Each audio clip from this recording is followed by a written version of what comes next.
लाखात देखणी हा किताब मिळाल्यानंतर म्हणजे आता कसं होतं, स्ट्रगल केलं, घरातनं विरोध होता, पण तो किताब मिळाला. नंतर एक एक उमेद तुम्हाला पुन्हा आली, एक एनर्जी आली. ती बरोबर. भावना काय होती तेव्हा?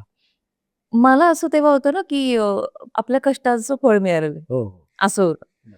कारण की तोपर्यंत भरपूर कष्ट केले आणि सुरुवातीला मी ज्या कार्यक्रमात होते, जसं म्हटलं की मेघराज भैयांच्या भोसलेंच्या मी कार्यक्रमात होते.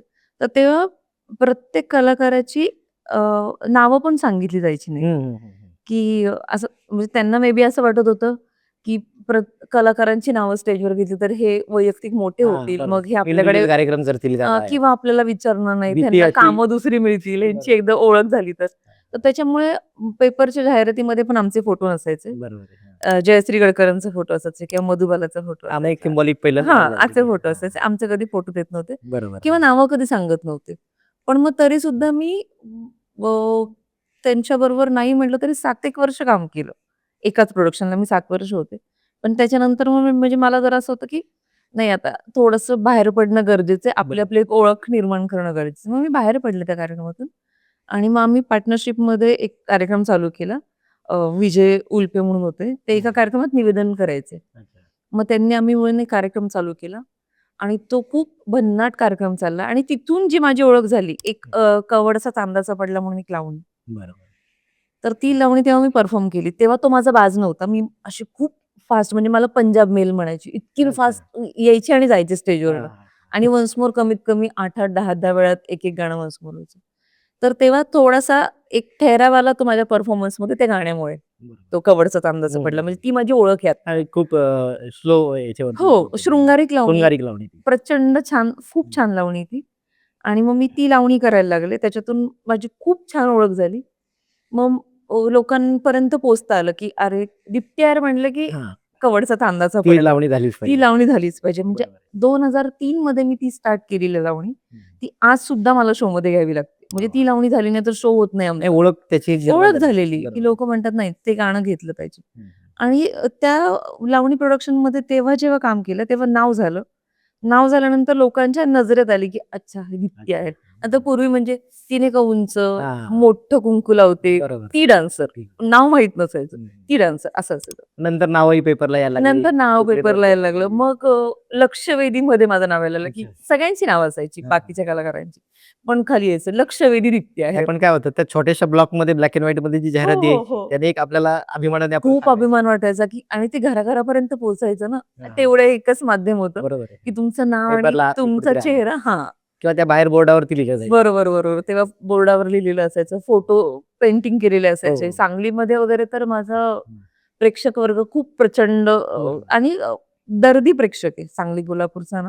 हां, हां. मी बघितले त्यांना कला काय असते ना, बरोबर. त्यांच्यासारखा जाणकार प्रेक्षक मी बघितलेले नाहीये. आणि आहेच ना कसं महाराष्ट्र, पश्चिम महाराष्ट्र, आपल्या महाराष्ट्रातली संस्कृती, लावणी हो. आणि त्यातून बरंच कल्चर आपलं मराठी सिनेमा असेल, हो, नाट्य हो, हो, असेल, हो, हो. उदाहरणं असतील, त्यातून ते पुढे आलेलं हो आहे. आणि त्यांनी मला तो किताब पण त्या भागातनच मिळालेला आहे. बरं, बरं. म्हणजे मला त्यांनी एक असं सर्टिफिकेट दिलं होतं. हं. छोटं एक असतं ना सर्टिफिकेट, त्याची अशी मोठी फ्रेम करून दिलेली त्यांनी मला. अच्छा. आणि त्या सर्टिफिकेटवर सगळी म्हणजे माझं सुरुवातीपासून पासून प्रवास ते पूर्ण. त्या दिवसापर्यंतचा प्रवास त्यांनी सगळा त्या प्रमाणपत्रकावर मांडलेला आहे आणि असं छान लखोट्यासारखं केलेलं आणि तो मला दिला होता आणि तेव्हा त्यांनी मला तो लाखात देखणी हा किताब की दीप्ती आहेर लाखात देखणी.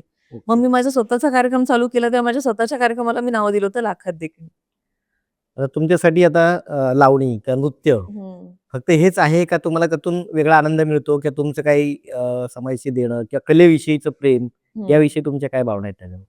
कलेविषयीचं तर प्रचंड प्रेम म्हणून मी मी म्हटलं तसं की मी बरेच वर्ष काम केलं. त्याच्यातून खूप गोष्टी शिकायला मिळाल्या, की तुम्ही सांगली, कोल्हापूरमध्ये गेलात तर तुम्हाला कुठली गाणी घ्यावी लागतात हो, हो. कार्यक्रमामध्ये, बरोबर आहे. कुठल्या टाईपचे परफॉर्मन्सेस करावे लागतात. सोलापूर, पंढरपूर भाग गेला, अकलूज भागात गेलं, तर हं. कुठला परफॉर्मन्सेस लोकांना आवडतात. बरोबर आहे. बालगंधर्वला कार्यक्रम असतील, तर हं. तो प्रेक्षक एक वेगळाच आहे आपला हो, हो. बालगंधर्वचा पुणेरी प्रेक्षक तो बरोबर. एकदम वेगळा आहे. हं. मग त्याच्यातून काय झालं, की त्याच्यातनं शिकायला मिळालं, की माणसं समजत जातात माणसं थोडक्यात. समजत गेली बरोबर आहे. हं. आणि कुठल्या ठिकाणी काय पाहिजे हे समजायला लागलं हो, हो, हो. किंवा सुरुवातीला महिला कार्यक्रमाला यायच्या नाहीत, हां. जे नाही यायचं. मोस्ट ऑफ द डेज की फक्त पुरुष सांगली, कोल्हापूर भागामध्ये तर कधीच आम्हाला थिएटरला महिला बघायला मिळाल्या. बालगंधर्वला असायचे. बालगंधर्वला पूर्वी 9 वाजता कार्यक्रम चालू व्हायचा रात्री. बरं. लावणीच्या नंतर मग ते कोणाच्या तरी कार्यक्रमामुळे बंद केले लावणीला द्यायचं ते. हम्म, हम्म, हम्म. पण तोपर्यंत लावणीसाठी मिळत होतं. अच्छा. पण तेव्हा असायच्या महिला बालगंधर्वला कार्यक्रमाला किंवा मुंबईला. बरोबर. पण बाकी इकडे सांगली, कोल्हापूर किंवा पंढरपूर, सोलापूर भाग महिला यायच्या ना तिकडे कार्यक्रमात. अच्छा, अच्छा. तर माझं असं होतं की असं कसं आम्ही परफॉर्म करतो तर सगळ्यांसाठीच करतो. बरोबर आहे. कला सगळ्यांनी आलं पाहिली पाहिजे. हा. सगळ्यांनी आलं पाहिजे आणि शिक्षित मुली या क्षेत्रात उतरल्या. मग बरोबर. माझं असं होतं की आता एवढं सगळं आपल्याला नावारूपाला आलो आपण लावणीमुळे. हम्म. लावणीमुळेच नाव झालं.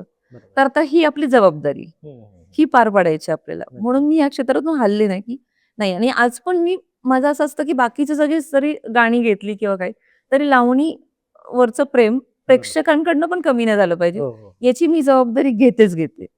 म्हणजे तेवढं आहे की मी ते ठेवलेलं आहे की लावणीवरचं प्रेम आपलं एक म्हणतो ना आपण की तुम्हाला कुठलाही भाव व्यक्त करायचा असेल ना तर लावणीसारखं दुसरं माध्यम नाहीये. बरोबर आहे. तुम्हाला सॅड सॉंग्स पण लावणीमधून तुम्हाला सादर करता येतात. हम्म. तुमचं प्रेम सुद्धा लावणीतनं सादर करता येतं.